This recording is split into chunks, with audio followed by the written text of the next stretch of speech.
Butterflies can't fly in these conditions.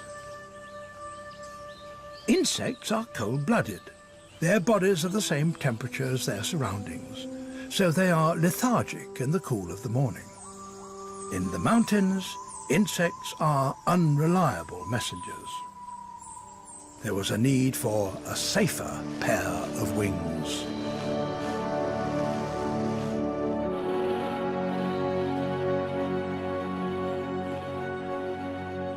We may never know for certain where this change of messengers took place, but somewhere in South America, perhaps on the ancient plateaus of Brazil, plants acquired a new partner.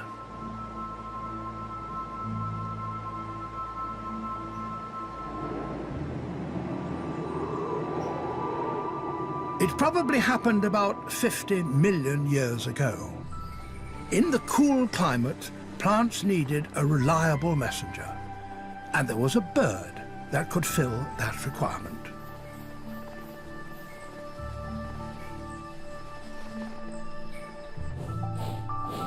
A bird that possibly looked like this saw-billed hermit found a new way of making a living.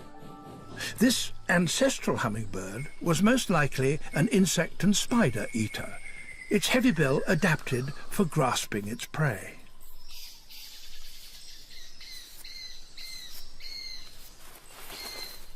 At some point, the earliest hummingbirds started visiting flowers.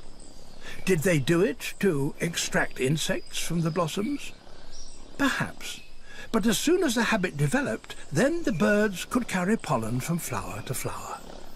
And the first hummers could not only catch insects, but also drink the nectar.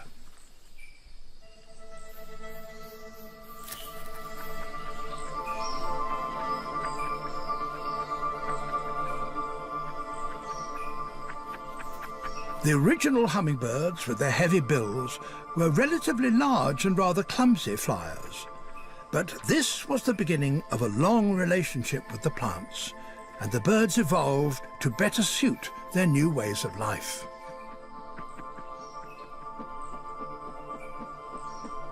Over millions of years, bills became lighter and thinner to better probe the flower for nectar.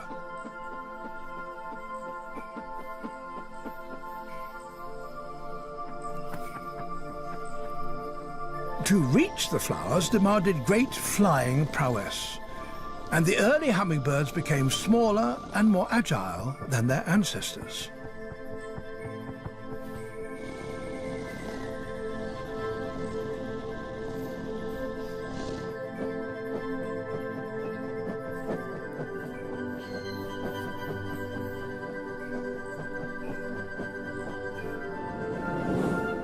As well as thin bills, the birds developed long tongues to probe the flowers and sip the nectar.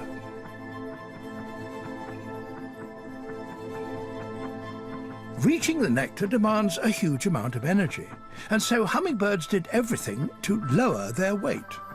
Their legs and feet became so small that they could no longer hop or walk. They could only perch. They were already leading an extreme way of life, living on an energy knife edge.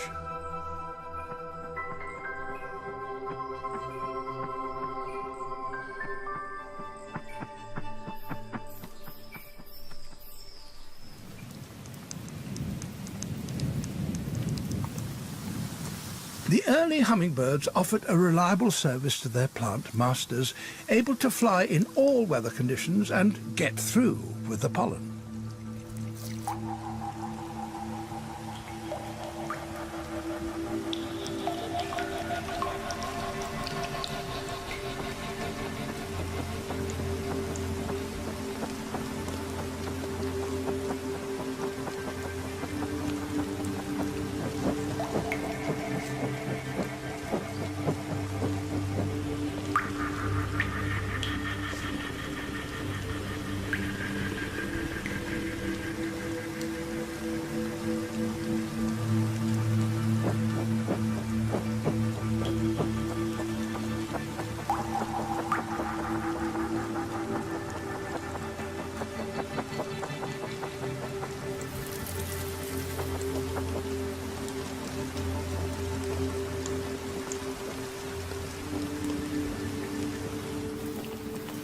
For many millions of years, hummingbirds remained generalists, feeding from a wide variety of flowers.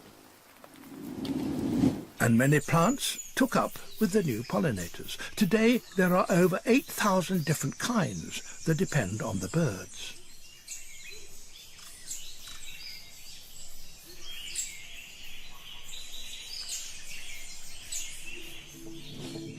But there was a penalty to the New Deal.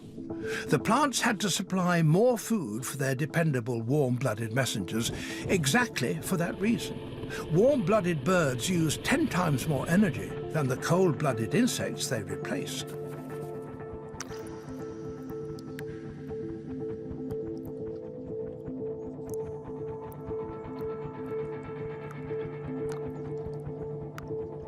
A hummingbird drinks more than its body weight in nectar each day.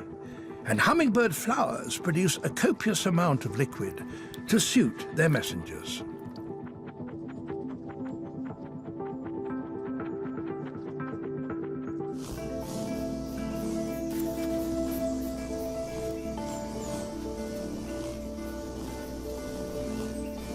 It was thought that hummingbird plants produced orange and red flowers to attract their messengers. But the story is more intriguing than that. Bees are red-green colorblind. The plants were hiding their precious nectar from these insect robbers that can't see the difference between red and green.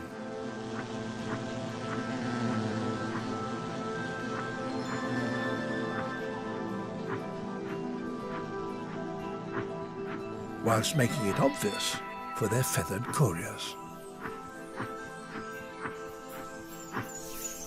The hummingbirds too paid a price. To further protect their nectar from insects, the plants made their flowers long and thin and placed them at the end of branches. Only an animal capable of precision flying could reach the flowers. Hummingbirds had to hover, and that cost a great deal of energy. Input, high-energy food, but to obtain it demands high-energy output. Hummingbirds were forced into a precarious energy balancing act. Holding perfect position in space is a hummingbird trademark. No other birds can do it. Though the similar-sized bananaquit does try.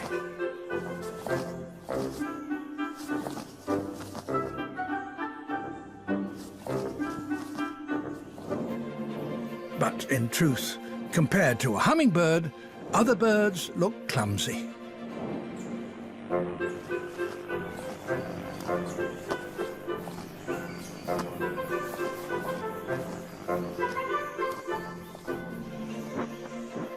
The reason is the way hummingbirds fly.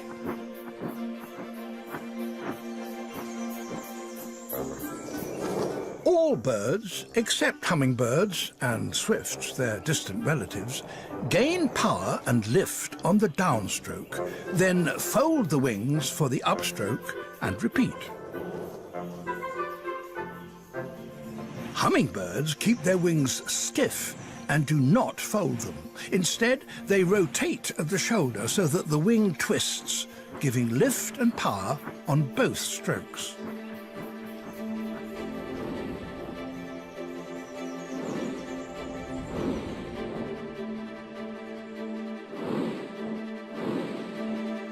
The extra power gives the hummingbirds a great advantage, and they can claim to be the most accomplished flyers that have ever taken to the air.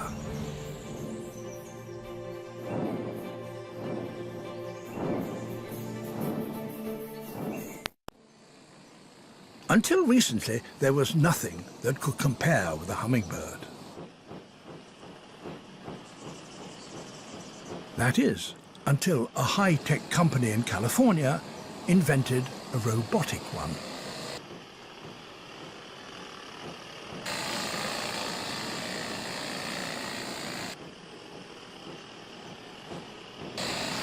It flies just like a real hummingbird, gaining power on both wing strokes. It's a truly remarkable achievement. It's so realistic, it even fools real flesh and blood hummingbirds. This Allen's hummingbird owns this suburban Los Angeles garden, and it's not prepared to share.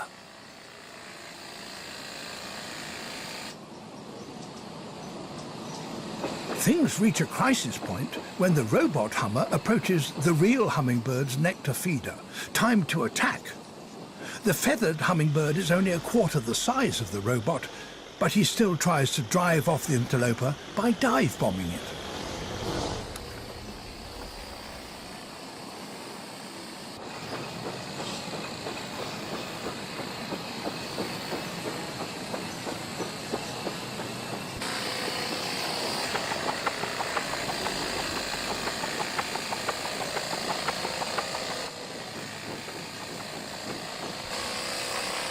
The robot depends on battery power and can fly for a few minutes, but real hummingbirds can stay in the air for hours.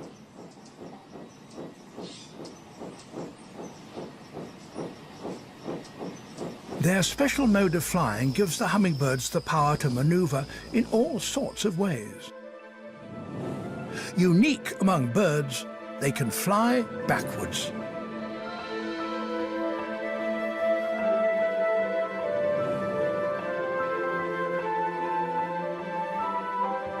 They can rotate on the spot, even fly backwards and upside down. The plants, with their hard-to-reach flowers, had produced the ultimate aerial acrobats.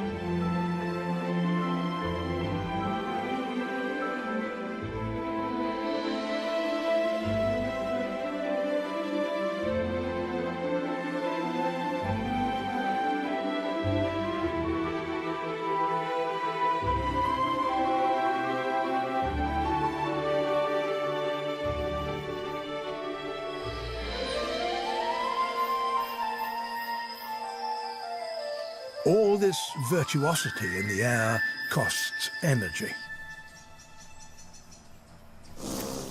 When flying, hummingbirds have the highest oxygen demand of all vertebrates. Wings beat as fast as 80 times a second. The problem is getting oxygen to the flight muscles.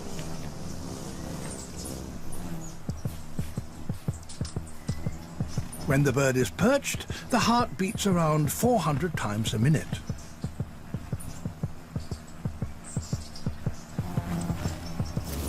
In flight, it rises to an astonishing 1,200 beats per minute as the heart pumps oxygen-rich blood to the wing muscles. Even this is not enough when hovering, and so the heart expands in size so it can pump more blood with each beat.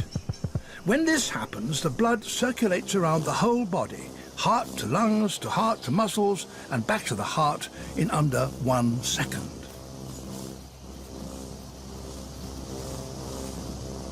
They're living at the edge of what is possible. Extreme aerial athletes with extreme needs. It's no surprise that when they're not flying and feeding, they rest and conserve energy.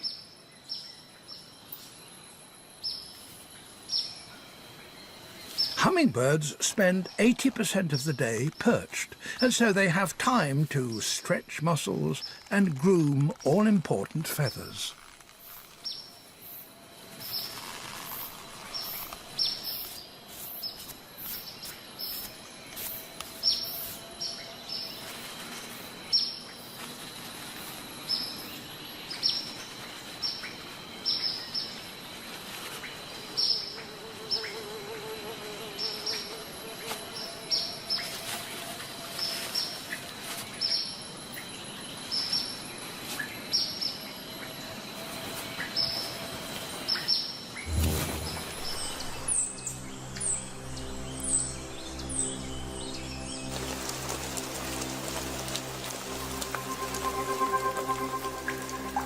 Showers provide another opportunity to clean and brush up feathers.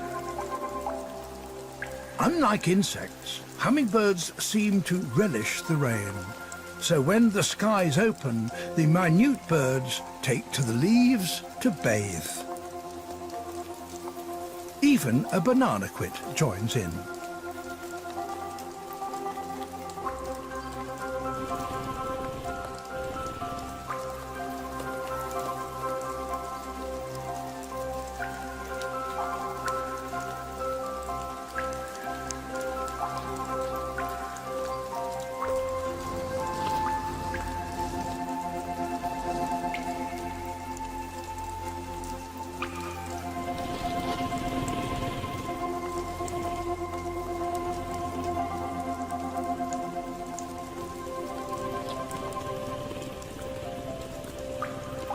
But bathing can only be a short interlude, for hummingbirds need to feed on average every 15 minutes. Starvation, death, is only ever a matter of hours away. It's essential for birds with such a precarious energy balance not to waste time visiting flowers that contain no nectar. But is it possible that hummingbirds can remember all the flowers they've just recently visited? This might appear straightforward when you have only a few flowers on a stem. But what about when you face the task in an ipe tree? Even here, hummingbirds can and do remember the flowers they've visited, a great feat for a bird brain. Plants have certainly shaped hummingbirds, their size, their powers of flight and hyperactive metabolism, but the birds can't live by nectar alone. They need protein, and this they catch on the wing with the most remarkable precision and aerobatic skill. Not all flights are successful, but most are.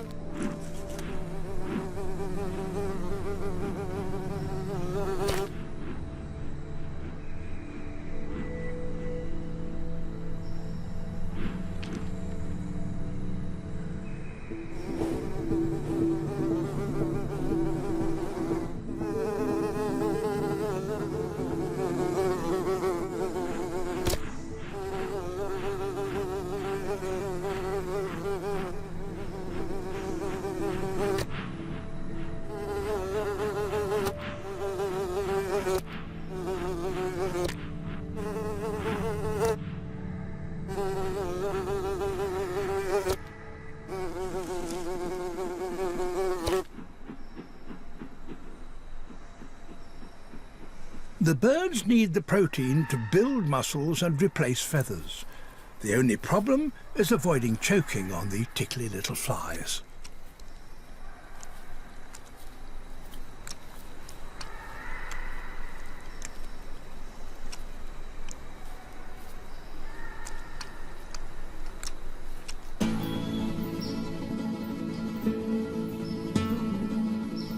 Hummingbirds are unique in many ways, but they share with all other birds the need to breed.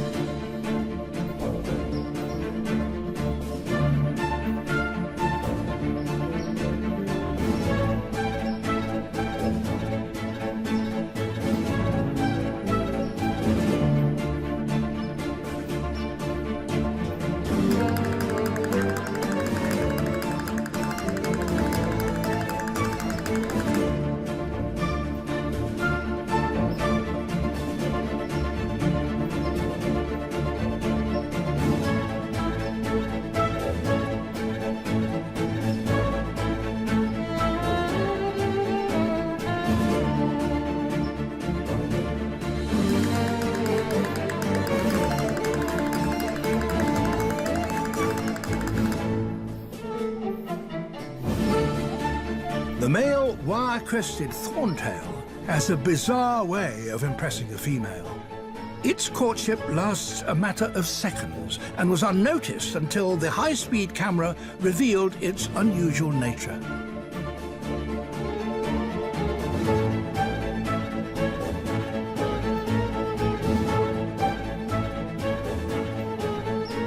For a bird living on a knife edge, The display appears an extravagant flaunting of energy. And it may be designed to do just that, to show off the male's fitness.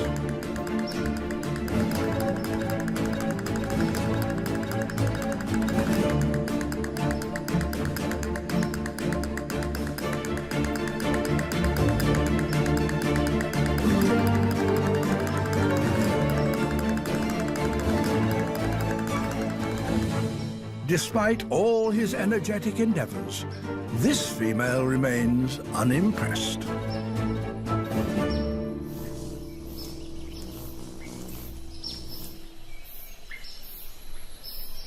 It's the female alone that builds the nest and tends the eggs. But for hummingbirds, even this is not straightforward. To remain on the nest long enough to keep her eggs warm, counterintuitively, the female has to lower her body temperature. Only in this way can she reduce the time needed to spend away on feeding.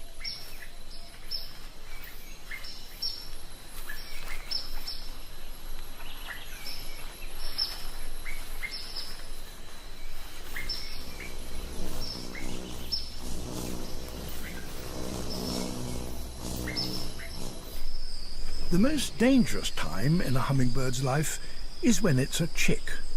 They must stay inconspicuous. Only when the down feathers on their backs detect the downdraft of their mother's wings will they silently beg.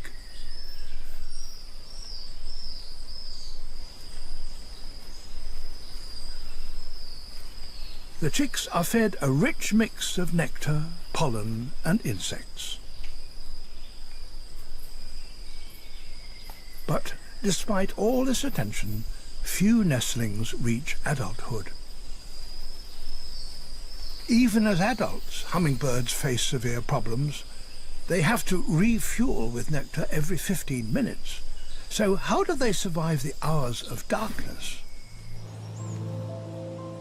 Every night of their lives, hummingbirds face a challenge: to stay alive until the morning. Their answer is as extraordinary as every other aspect of their lives. They go into torpor, a kind of hibernation. Their body temperature plummets, heart rate drops from 400 to 40, and they consume 1/100th of the energy they use when flying. This is a truly radical and dangerous solution, for whilst in torpor they can't move. There's no possibility of escape from a nocturnal predator that might find them.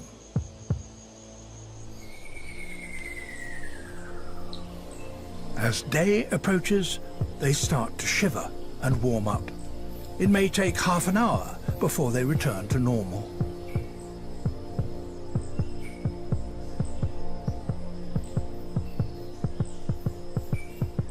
Only by these extreme measures can hummingbirds survive to greet another day.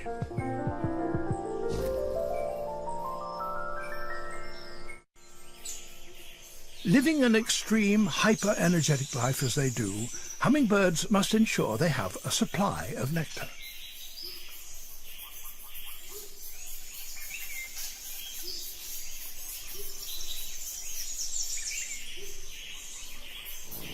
For most hummingbirds, this means guarding a patch of flowers large enough to support them.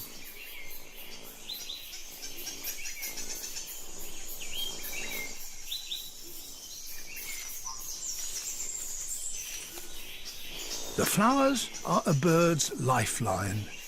So even when it visits a plant to feed, a hummingbird keeps a wary eye out for possible nectar thieves, like this female thorntail.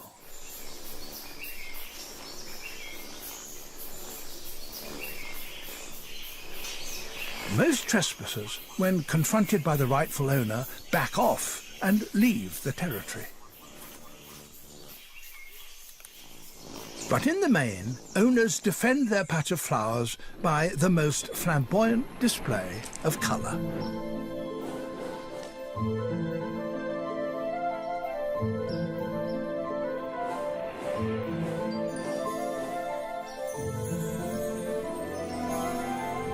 Hummingbird feathers are extravagantly iridescent.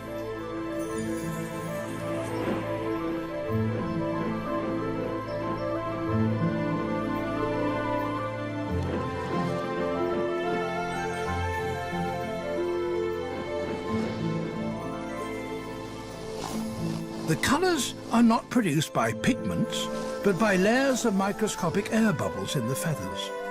The air bubbles refract, reflect and recombine sunlight to produce dazzling colours.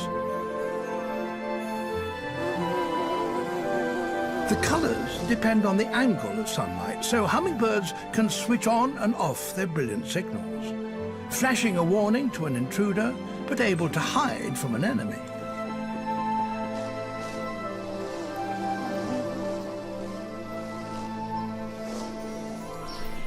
If the warning flash of colour fails, then a hummingbird will fight. Although tiny, they're not delicate tropical gems, but aggressive combatants. It's a matter of life and death. An owner must defend its precious supply of nectar.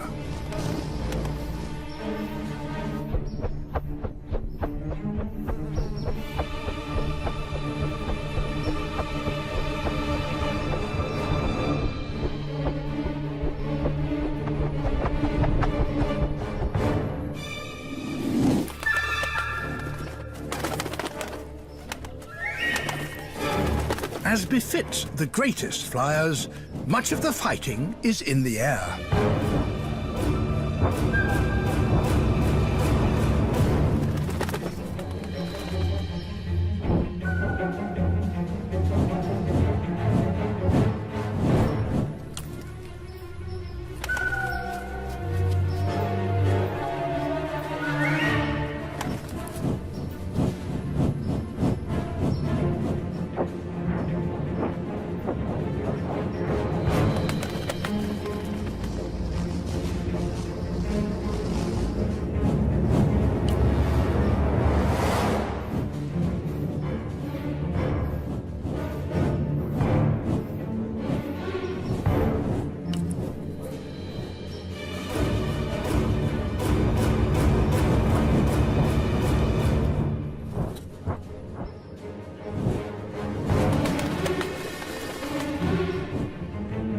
The aerial battles are really a fight for flowers, for without a territory, most hummingbirds are in deadly trouble.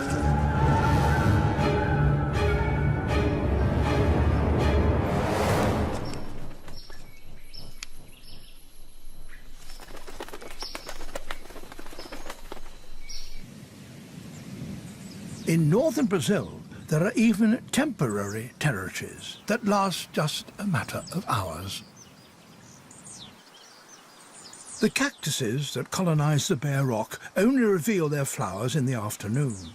In the morning, they're hidden inside these strange caps, and the rock garden is deserted.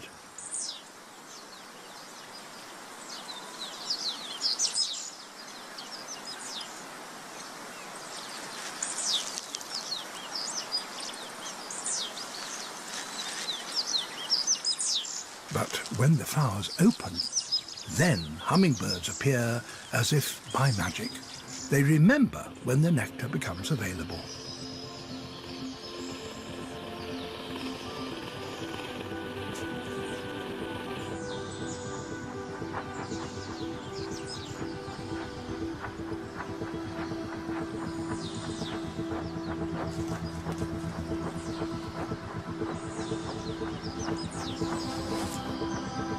The birds feast on the copious nectar and in return carry away the plant's sticky pollen on their bills and pass it on to other flowers.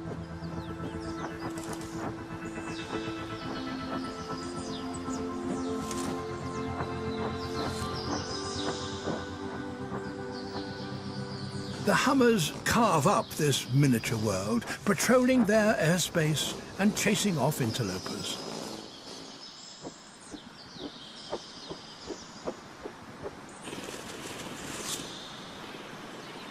The temporary rulers of the cactus patch are fearless. They attack each other and ignore a lizard far bigger than themselves.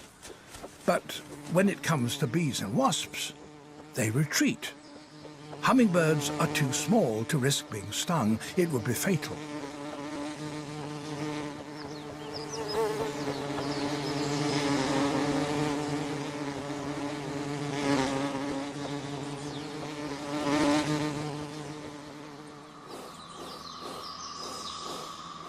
The hummers stay and feed and fight and guard their prickly patch until evening.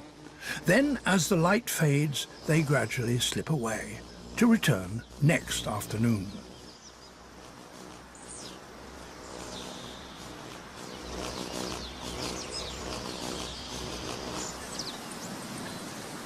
Hummingbirds, with their remarkable adaptations, were an evolutionary success. They moved into a variety of habitats, wherever there were flowers that needed reliable pollinators. And about 17 million years ago, another opportunity arose as the Andes, pushed up by the drifting continents, grew ever higher.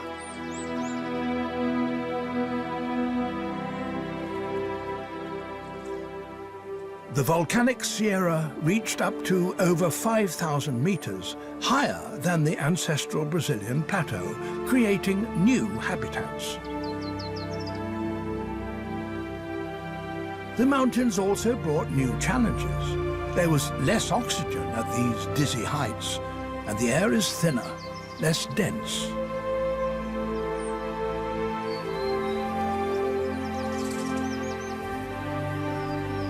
Some plants offered their feathered messengers support. The shining sunbeam clings to the fuchsia while it feeds, and so saves the high cost of hovering.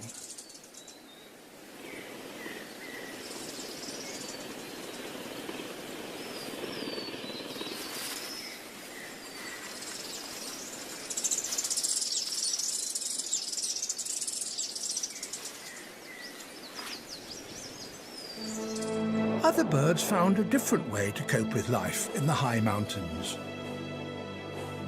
The giant hummingbird has huge wings. The extra wing area makes up for the thin air. And the giant sweeps its wings in a vast arc to create more lift, the wingtips nearly meeting at the end of each stroke. The giant is the biggest of all hummingbirds. It's the same weight as a great tit, and perhaps this is the upper limit for hummingbirds.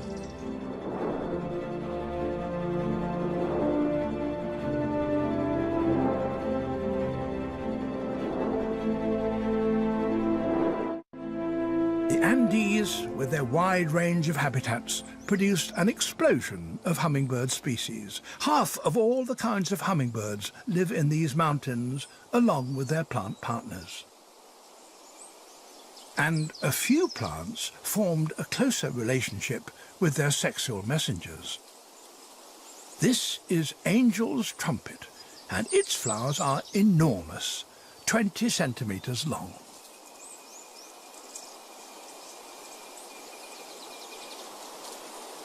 The nectar is produced at the far end of the tube, out of reach of most hummingbirds.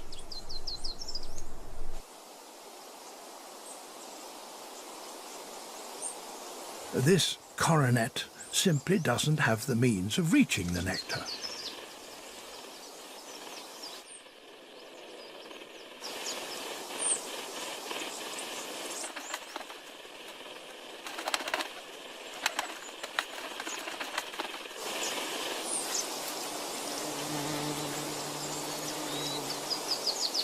Only one bird can sip from the angel's trumpet.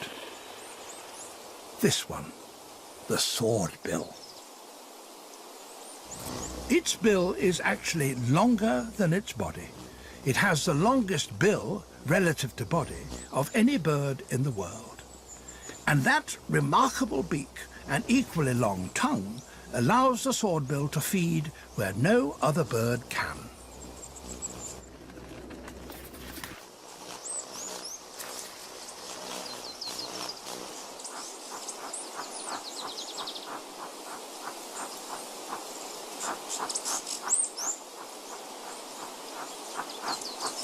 And a big bill can have other uses.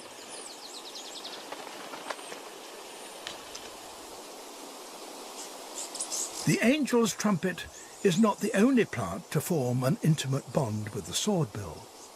This is a kind of passion flower, and it too has a long tubular flower. The orange on the swordbill's chin is pollen.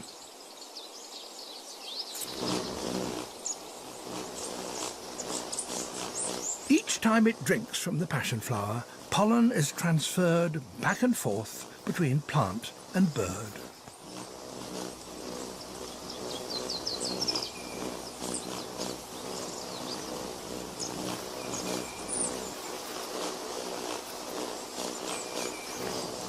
By forming this close liaison, the passion flower and the angel's trumpet increase the chances of their pollen being successfully transferred to a plant of the same kind.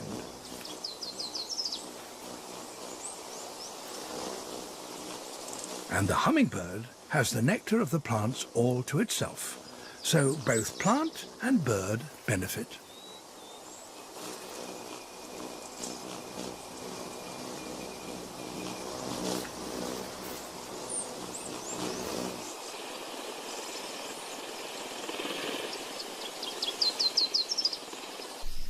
There's another hummingbird that has formed an even closer relationship. It has an exclusive deal with this heliconia.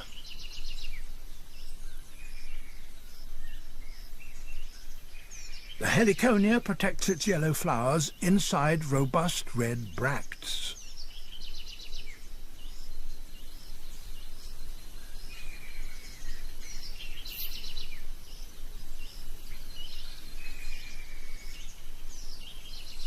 The flowers are deeply curved.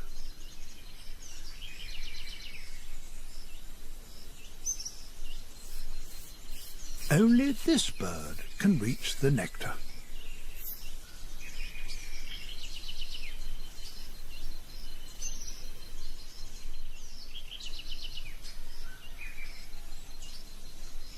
Its bill perfectly matches the curve of the flower, like a key in a lock.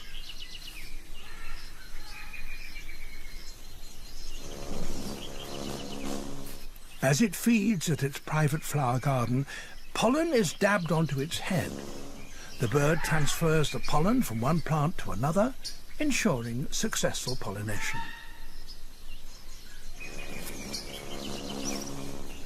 Because the sicklebill has the heliconia nectar all to itself, it has no need to defend a territory. Instead, it spends its day flying from one clump of flowers to another.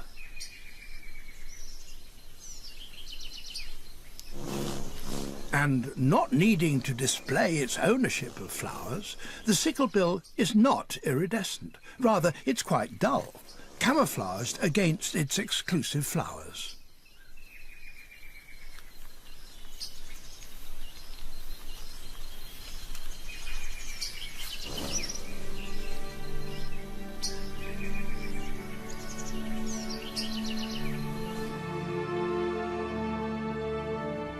The next chapter in hummingbird evolution was written about 6 million years ago. Some hummingbirds became even smaller.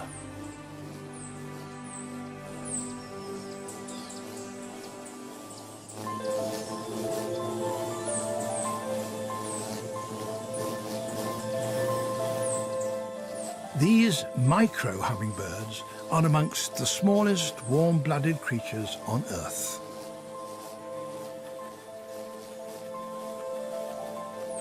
They weigh as little as 2 grams, the same as a single penny, and they compete directly with the insects.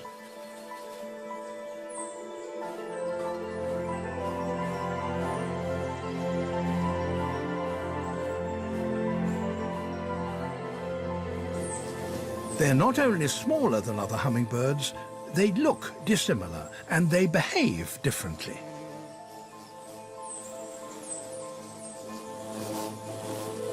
Their flight is more like an insect's, as they roam freely through the forests, feeding on a variety of flowers.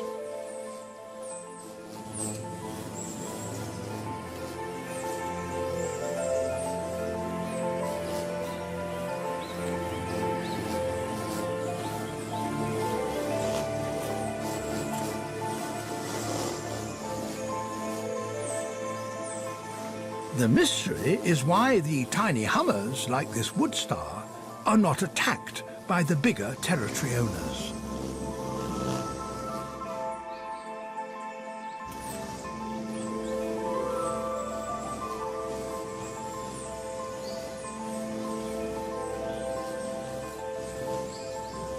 The aggressive emerald ignores this little thief. Why?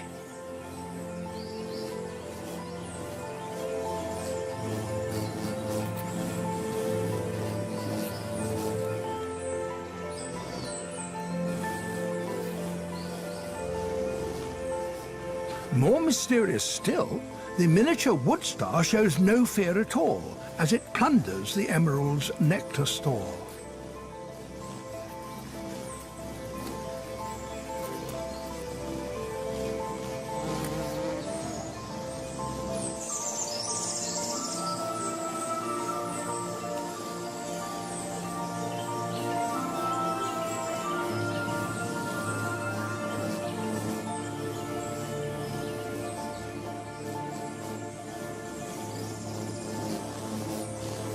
It might be that the emerald doesn't recognize the tiny wood star as a hummingbird.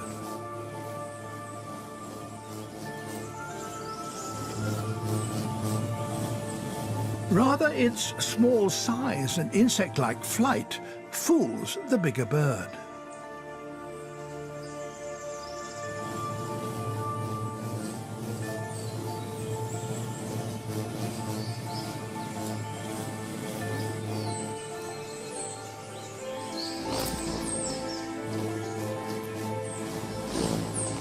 The emerald even shares a flower with a little sneak.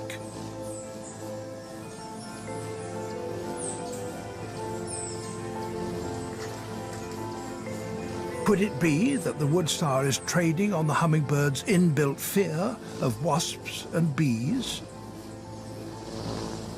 This new group of micro-hummingbirds may have originated in Central America. From there, they've spread far to the north.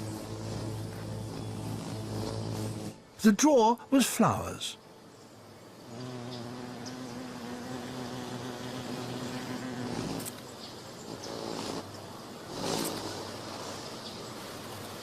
But there is one major drawback to living so far north: winter. So each autumn, ruby-throated hummingbirds must head south before the flowers die and leave them without food.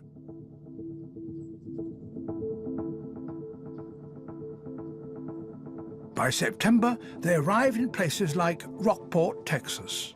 Some may have already flown over 3,000 kilometers from Canada, but many still face their greatest challenge.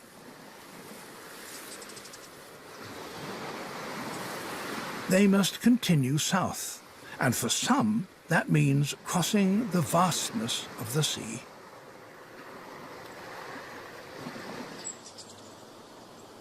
The local people put out feeders to help the migrating hummingbirds.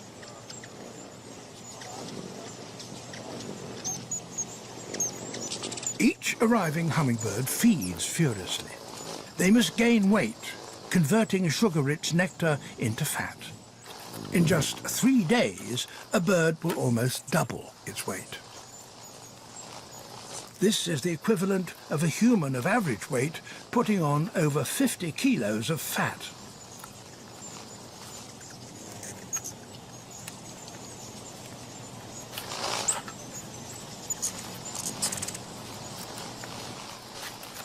The arrival of the hummingbirds is a cause for a party, and Rockport hosts the Hummingbird celebration. People come from all over North America to see these tiny travelers. Most unusual pictures ever. You're going to have to show it to your principal. Oh, yes. Absolutely. Yeah. Absolutely.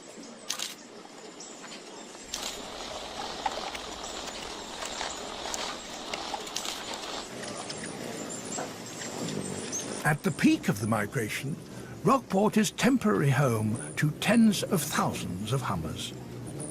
This spectacle of so many hummingbirds can be found nowhere else on Earth, but it can lead to some people making a spectacle of themselves. the Hummer helmet is all you need.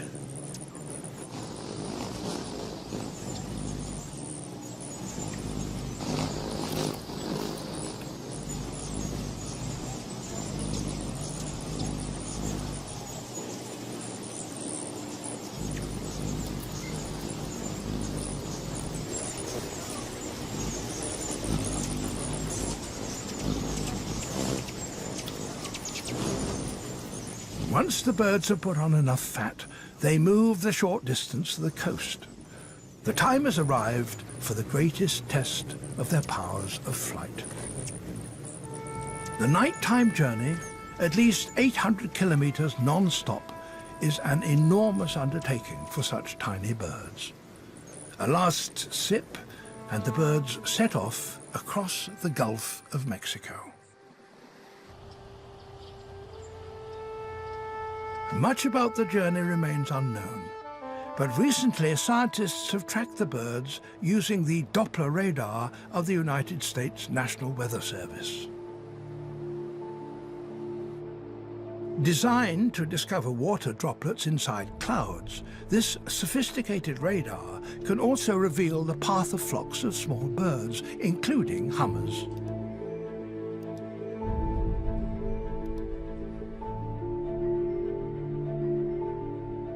Once they're beyond the range of the radar, their journey is shrouded in mystery.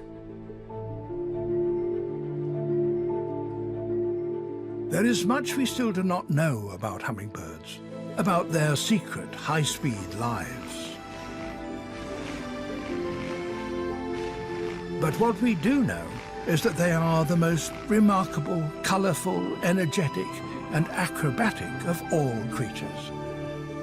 They live at the limits of what is possible, nature's miniature masterpieces, and all because they are the messengers of plants.